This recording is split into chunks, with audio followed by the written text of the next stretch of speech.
What did you say? Insomma, we try, we pretend. What's the name again? Lutzu. Lutzu. Now, on the side, here, yes, there is one. There is always the eye. The eye, who says of the Greek goddess Isis, but has nothing to do with us. Really is the evil eye. The Maltese believe a lot in the evil eye. When they go out, come home, take back home. Okay? So, let's...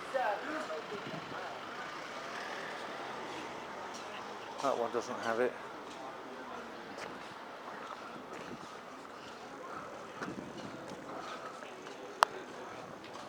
That one might have this, I don't know, oh, that's got a big one. That one, big eye. And it looks very Egyptian, very ISIS-like. This is Birgu, by the way.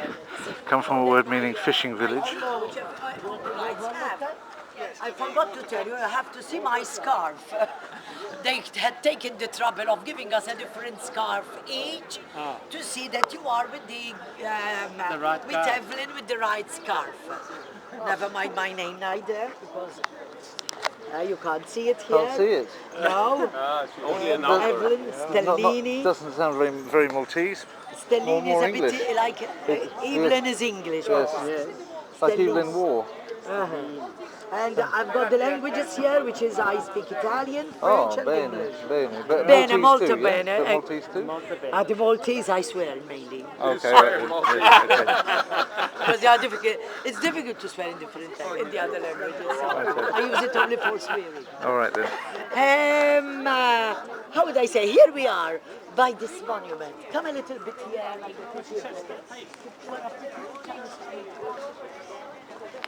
Look at that.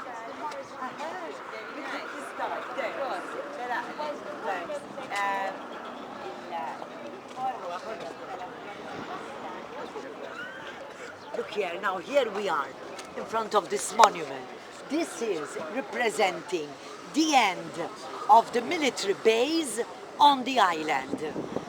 So much so you are seeing those 4 soldiers. The one with the trumpet has just put down the Union Jack. The one close to the mast has just put up the national flag.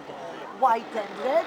On the white part there is the cross which King George VI has given us for the courage and the gallantry that the Maltese have shown during the Second World War.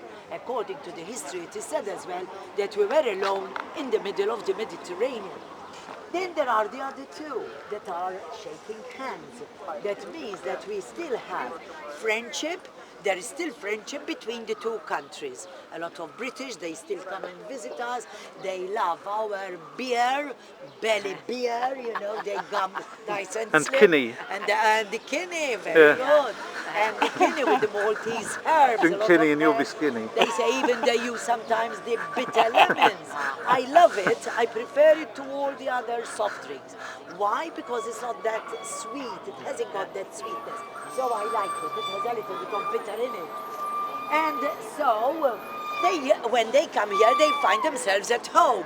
Everybody knows the English language. And if a woman is washing her doorstep, you know, with the bucket and the broom and all, and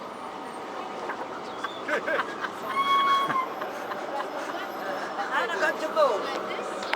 And you don't dare kill me. See?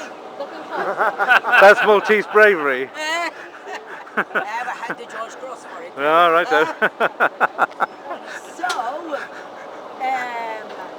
So when they come, they find this woman washing the doorstep. If there is an English lady passing by, please show me this and that. Yes, madam, come. She just leaves everything there. Floor coat, bucket, even if somebody like him throws everything off. But she goes even a corner or 2 away to show her exactly where the door is. Yeah, so, really, what else do they want? We can sometimes, you know, swear at somebody as well. But they don't understand, that's it. No, I didn't swear to them. I عندنا الوساخ. Sunday. Give us please. Out. you follow me.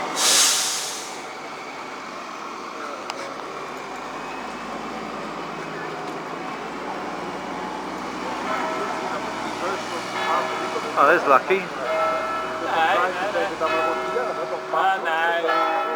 This is the church, which is the first church that the Knights of Malta have built when they came on the island in 1530.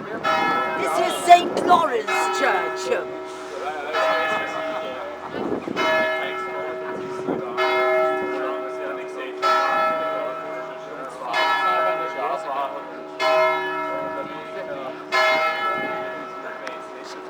Then let's stop for him to take you a photo as a group.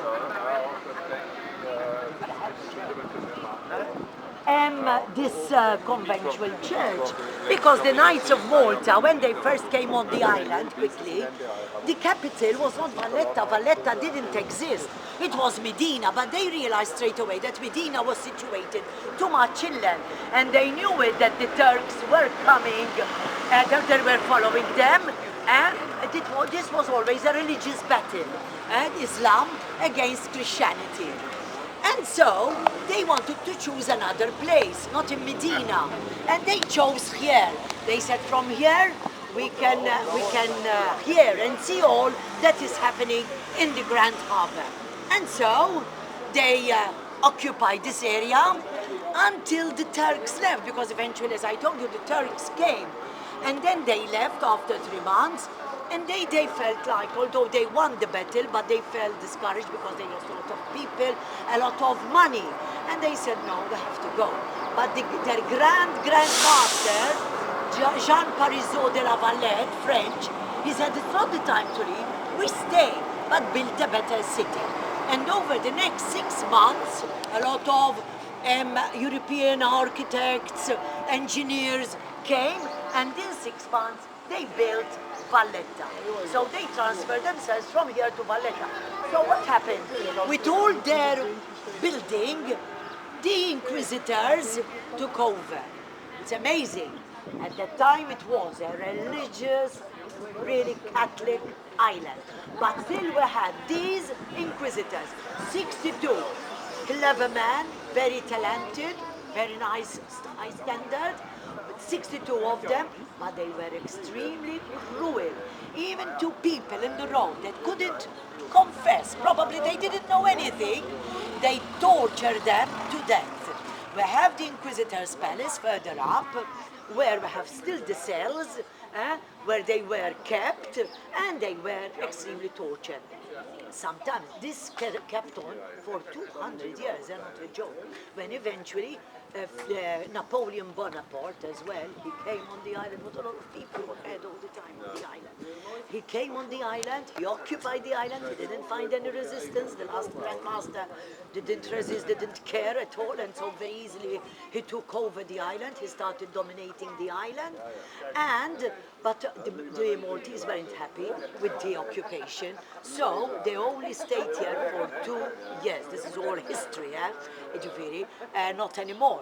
But 2 years of French occupation on the island. So really, the Knights of Malta, Napoleon, as soon as he arrived, he eradicated from the root, this Inquisition. If he didn't do anything good when he was here during the 2 years, he really did this.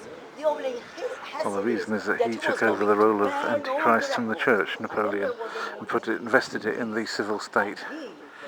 So, unsurprising that was, since Napoleon, the Catholic Church doesn't do torture, but the civilian state does torture. The Neville's organisation is shifted from the Catholic Church to the civil state. With Napoleon Bonaparte, as I've said on these films before. He came here, created this church of St. Lawrence, who was a martyr.